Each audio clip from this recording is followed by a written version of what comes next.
regardez TV5 Monde, merci de nous rejoindre à la une. En Centrafrique, les enfants de plus en plus touchés par ce que certains appellent déjà un nettoyage ethnique. Un nouveau charnier a été découvert. Face à la difficulté d'empêcher les violences, Paris va envoyer 400 hommes supplémentaires. 293 jours seulement au pouvoir que déjà le président du Conseil italien a démissionné, sacrifié par son propre camp. Les tractations sont donc en cours en vue du futur gouvernement, le 4e en moins de 2 ans. Et puis le nouvel académicien Dany Laferrière, reçu par François Hollande en tant que protecteur de l'Académie française. C'est lui, le président de la République, qui doit valider toute élection en donnant une audience au nouvel élu. Mais avant un détour par le Venezuela, où les étudiants ont à nouveau défilé dans les rues de Caracas contre la vie chère ou encore l'insécurité, visiblement décidés à engager un bras de fer contre le gouvernement de Nicolás Maduro, le gouvernement qui lui a appelé ses partisans à manifester samedi. Stéphane Lourayer. C'est une des voies d'accès à la capitale vénézuélienne. Une autoroute bloquée vendredi soir par une centaine d'étudiants venus ici pour dénoncer la répression de ces derniers jours. La manif de trop pour Nicolás Maduro. Ils ne doivent plus bloquer les routes. Je ne le permettrai pas. Arrêtez ça. Par les moyens légaux, nous allons mettre fin à ce blocage des routes et des autoroutes principales. Depuis une dizaine de jours, les manifestations d'étudiants sont quotidiennes au Venezuela. Vendredi, ils étaient plus d'1 millier dans les rues de Caracas, accusés par le gouvernement d'être un mouvement violent après les heurts de vendredi. Depuis mercredi, je suis sorti manifester dans la rue. Je ne suis pas venu casser quoi que ce soit. Oui, je pense qu'il faut protester contre tout ce qui se passe.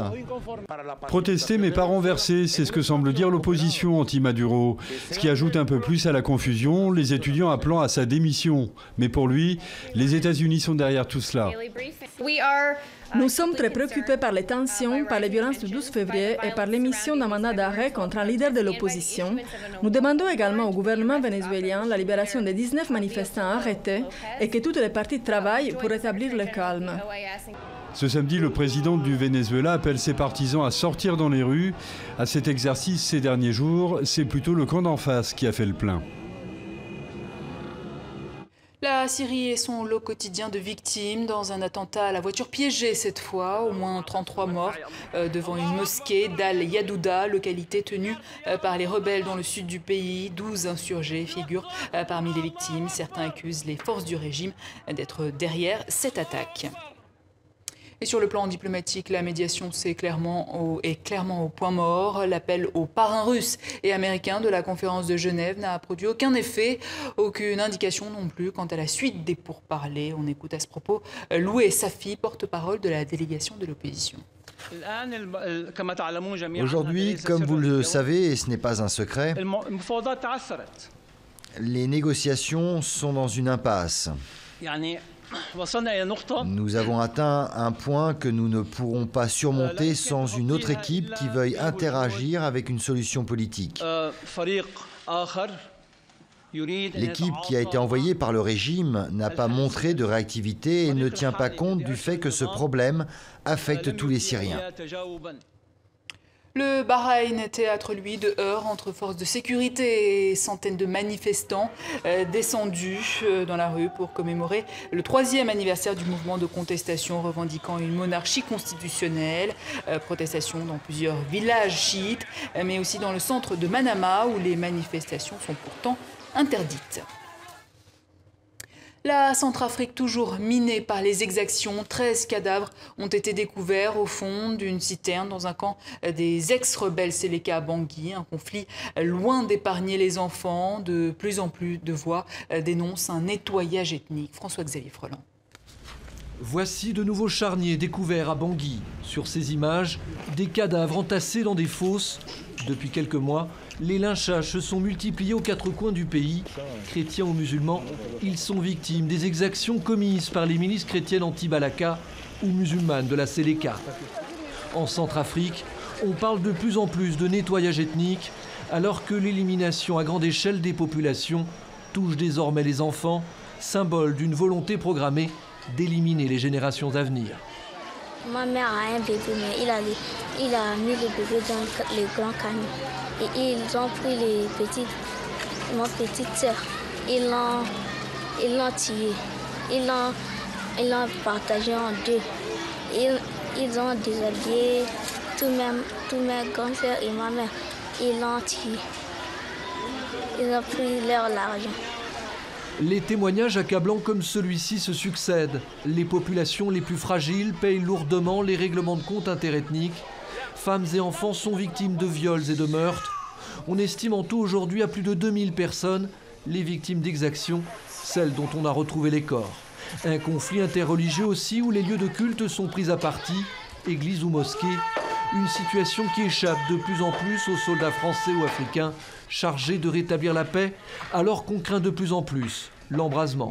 Nous sommes face à une crise humanitaire catastrophique. C'est une éploration ethnique et religieuse massive qui touche tout le monde. Parfois des massacres ont même eu lieu.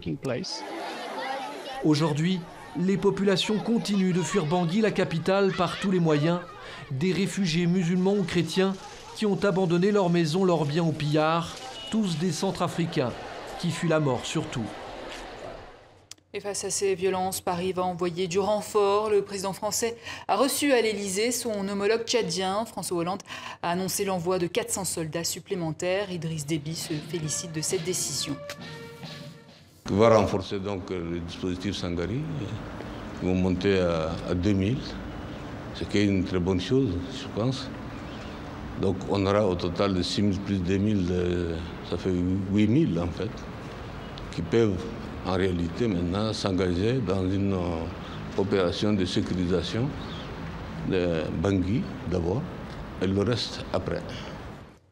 En Thaïlande, rien n'est réglé entre le gouvernement Shinawatra et l'opposition, mais la stratégie du pouvoir est en train de changer. Les forces de l'ordre ne cherchent plus l'affrontement avec les manifestants. Au contraire, les policiers anti-émeutes ont repris sans résistance. Ce vendredi, quelques sites autour du siège du gouvernement largement désertés par les manifestants. Opération Reconquête. Pour une fois, la police a pris l'initiative dans le conflit qui oppose le gouvernement aux manifestants qui veulent sa chute. Depuis l'automne, ces derniers multiplient manifestations et blocages à Bangkok. Vendredi, elle s'est donc déployée en force dans la capitale thaïlandaise avec un objectif, dégager plusieurs sites occupés, 4 officiellement. Il s'agissait en particulier des barrages autour du siège du gouvernement et du ministère de l'Intérieur. Les opérations se sont déroulées sans violence car peu d'opposants étaient sur place. Pour autant, rien ne laisse présager une réconciliation. Les manifestants étaient ici pour protéger la loi et les institutions. Vous soutenez ceux qui insultent le roi. Le peuple ne peut pas accepter cela. Les forces de l'ordre ont donc surtout travaillé à enlever tentes et sacs de sable, des traces d'occupation matérielle. Mais très vite, des manifestants étaient de retour sur place pour reconstruire. La portée de cette opération semble rester limitée. Si le gouvernement peut espérer récupérer l'usage de quelques bâtiments officiels, la police ne s'est pas attaquée aux sites les plus actifs, des barrages bloquant plusieurs carrefours stratégiques au centre de Bangkok. Pas de répit non plus pour les manifestants ukrainiens, des mobilisations qui ont également été l'occasion ces dernières semaines de faire des rencontres. La place de l'Indépendance a ainsi été le temps de cette journée de la Saint-Valentin, le terrain de mariage improvisé. C'est ce qu'on appelle une trahison. Matteo Renzi, le chef du Parti démocrate italien, est venu à bout d'Enrico Letta qui a donné sa démission. Démission acceptée par le chef de l'État qui entend boucler ses consultations d'ici samedi. Et s'il est confirmé, Renzi sera le 41e Premier ministre depuis la fin de la Deuxième Guerre mondiale. David Gilbert. Arrivederci Enrico Letta. Moins de 300 jours après sa prise de fonction, le chef du gouvernement italien est venu à la mi-journée présenter sa démission au président de la République. Il pensait jusqu'ici pouvoir se maintenir à la tête d'un cabinet de coalition formé en avril 2013. Ses alliés centristes et dissidents de la droite berlusconienne continuaient de lui faire confiance. Mais le coup de grâce est venu de son propre camp, le Parti démocrate, dont la direction a voté jeudi soir à une écrasante majorité la formation d'un nouveau gouvernement. Un vote à l'initiative du chef du parti, Matteo Renzi. Renzi est un politicien courageux. Il est comme ces capitaines de bateaux siciliens qui, en pleine tempête, continuent de naviguer tout droit en sifflotant. Car s'il ne l'a pas formellement exprimé, Matteo Renzi, le bouillonnant maire de Florence de 39 ans, a bien l'intention de prendre les rênes du Conseil italien. Avec ce coup de force, celui qui a remporté les primaires du Parti démocrate en décembre dernier a montré l'ampleur de son ambition. Les réformes d'Enrico Letta n'ont pas réussi à faire redécoller l'économie italienne, alors pas question pour Renzi d'attendre plus longtemps, quitte à s'attirer les critiques en contournant le jeu démocratique. Même si je suis l'un de ses supporters, je pense que ce n'est pas très régulier. Le président du Conseil devrait être issu d'un vote. Matteo Renzi aurait annoncé à ses partisans son intention de lancer des réformes ambitieuses, notamment en termes de fiscalité des entreprises et de lutte contre le chômage. Il devra attendre que le président Giorgio Napolitano procède aux consultations de formalité. Le vote de confiance au Parlement pourrait avoir lieu mardi prochain. La Grande-Bretagne confrontée à l'hiver le plus humide depuis 250 ans et ça n'est pas prêt de s'arrêter. C'est sa deuxième tempête majeure en 3 jours. La Tamise pourrait ainsi atteindre ce week-end par endroits son plus haut niveau depuis 60 ans. Et en prévision de ce déferlement climatique, même la famille royale a fait preuve de solidarité. La célèbre Tamise prend toute la place. Elle semble devenue une sorte de lac géant d'où ne dépassent que quelques maisons. Cela fait des jours que le paysage est saturé d'eau, mais le pire est encore à venir puisqu'une tempête très puissante arrive. Alors, même les princes William et Harry ont enfilé leurs bottes et portent des sacs de sable pour tenter de retenir un peu d'eau. Vous pourriez venir aider au lieu de porter une caméra. L'armée est déployée dans les régions les plus critiques, comme ici, où une sorte de digue géante est installée. Elle devrait protéger une bonne partie des maisons, mais d'autres seront sacrifiées, incompréhensible pour leurs propriétaires qui luttent jour et nuit pour repousser l'eau. Tout ce que nous avons fait jusqu'ici ne servira à rien parce que cette digue va essentiellement ramener de l'eau à l'intérieur de nos maisons. La situation est telle que le Premier ministre a demandé hier l'aide de l'Europe. Une implication un peu tardive vu l'ampleur de la catastrophe. Certains estiment que les grands moyens auraient dû être mobilisés beaucoup plus tôt. L'armée est là, les sacs de sable sont déployés, nous avons mis en place le plus important système de pompage jamais installé dans l'histoire de notre pays. Tout est mis en œuvre pour protéger les gens. Les pompes sont bien là, mais on se demande où il est encore possible d'évacuer l'eau, vu l'état des sols. Une catastrophe qui n'en finit pas, puisque cette nuit, il devrait tomber l'équivalent d'1 mois de précipitations. Et il n'y a pas que la Grande-Bretagne qui est concernée par les affres de la météo. En Bolivie, le président Evo Morales, muni de sacs de vivres, s'est rendu à Beni en alerte rouge en raison des fortes pluies. On y redoute une aggravation des inondations liées au Mamoré, une rivière locale. 3 autres départements sont également concernés par ces intempéries qui ont déjà fait environ 50 morts et des milliers de sinistrés en quelques semaines. Ces images spectaculaires à présent, l'éruption du volcan Keludi sur l'île de Java en Indonésie, une pluie de cendres, de terre et de pierres dans un rayon de 15 km. 7 aéroports de la région ont été fermés, des dizaines de milliers de personnes évacuées, déjà au moins 3 morts recensés. Pascal Achard. De la cendre sur le bitume et dans l'air, les habitants de la ville de Yogyakarta dans le centre de Java se sont réveillés dans une atmosphère inhabituelle. À quelques 200 km à l'est de la ville, le mont Kelud est entré en éruption la nuit dernière. Une éruption violente donc qui paralyse actuellement une partie de l'île. L'aéroport de Yogyakarta mais aussi ceux de Solo et Surabaya ont fermé leurs portes. Cette nuit, notre aéroport a été recouvert de cendres. Ça vient du Kelud. Et ce matin, nous n'avions pas d'autre alternative que d'interrompre les vols. Des avions couverts de cendres, des passagers bloqués, mais aussi l'évacuation cette nuit des habitants de la zone, 200 000 personnes concernées. L'alerte est maximale. On nous a demandé de partir en urgence.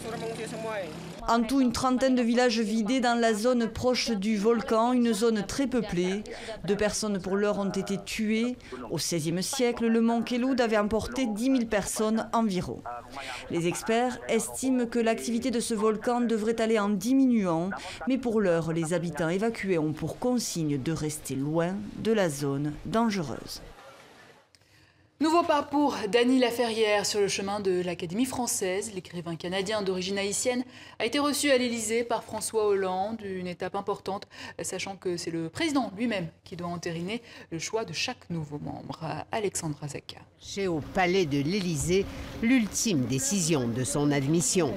Premier étranger non naturalisé français à être accepté parmi les immortels, l'écrivain avoue qu'il aime le rôle de celui qui ouvre les portes, qui vit entre deux mondes. C'est mon dieu préféré dans le panthéon vaudou, c'est l'Egba, celui qui se tient à la barrière du monde visible et du monde invisible.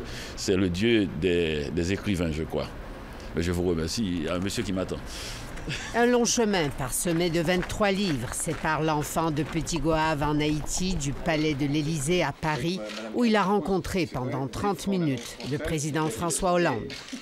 Il avait un de mes livres sur sa table, c'était le premier, Comment faire l'amour avec un nègre sans se fatiguer.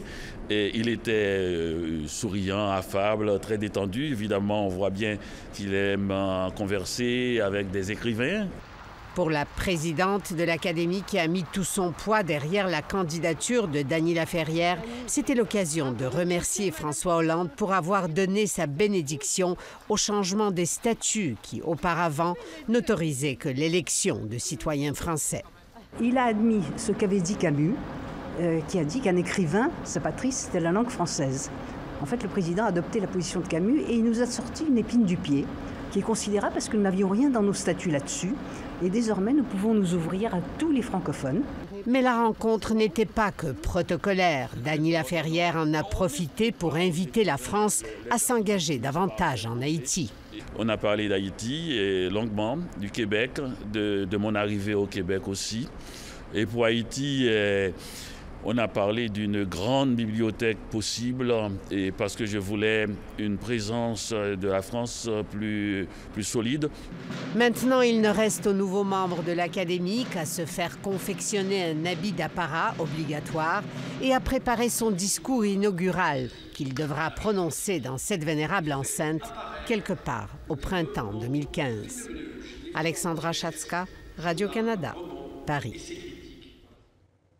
Et l'on se quitte sur le festival Amani, qui veut dire paix en Swahili, qui a ouvert ses portes à Goma en RDC contre presque toute attente. Et pour cause, il avait été annulé en août dernier en raison du conflit avec les rebelles du M23. Mais aujourd'hui, la région du Nord Kivu est plus que jamais prête à tourner la page. Philippe Lamère. C'est Lexus Legal, vedette quinoise, qui a clôturé la première journée du festival Amani de Goma.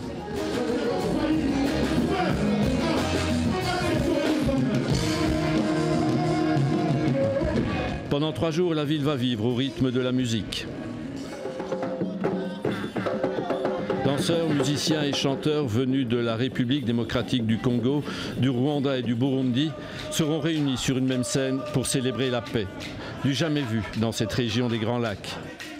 Initié par la Maison des Jeunes de Goma, voilà 2 ans, ce projet d'utopie est devenu aujourd'hui réalité. On s'est dit que le festival sera un moyen au moins de pouvoir partager et unir le peuple de toutes les ethnies de la province, mais aussi des pays voisins. À travers la culture, c'est un moyen de donner un peu des messages aux jeunes, parce qu'au moins les artistes, ils sont plus écoutés par les jeunes, les jeunes le comprennent facilement. Alors on s'est dit, avec eux, on peut éduquer cette population qui, dans l'avenir, sera des gens qui vont diriger ces pays. Jouxtant le site du festival, un village humanitaire accueille les ONG présentes au Kivu, les différentes organisations des Nations Unies. De nombreuses activités y sont organisées. Une occasion de rencontres, de discussions, de découvertes avec des jeunes qui, pour la plupart, n'ont jamais connu que la guerre. Car depuis 20 ans, la région des Grands Lacs est ravagée par les conflits et les violences. Le festival Amani est un cri, un appel à l'espoir.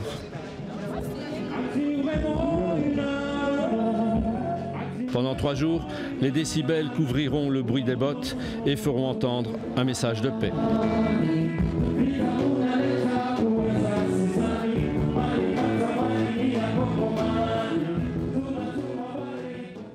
Et c'est ainsi que s'achève cette édition. Merci à vous de nous avoir suivis. Restez avec nous. Vos programmes continuent sur TV5 Monde.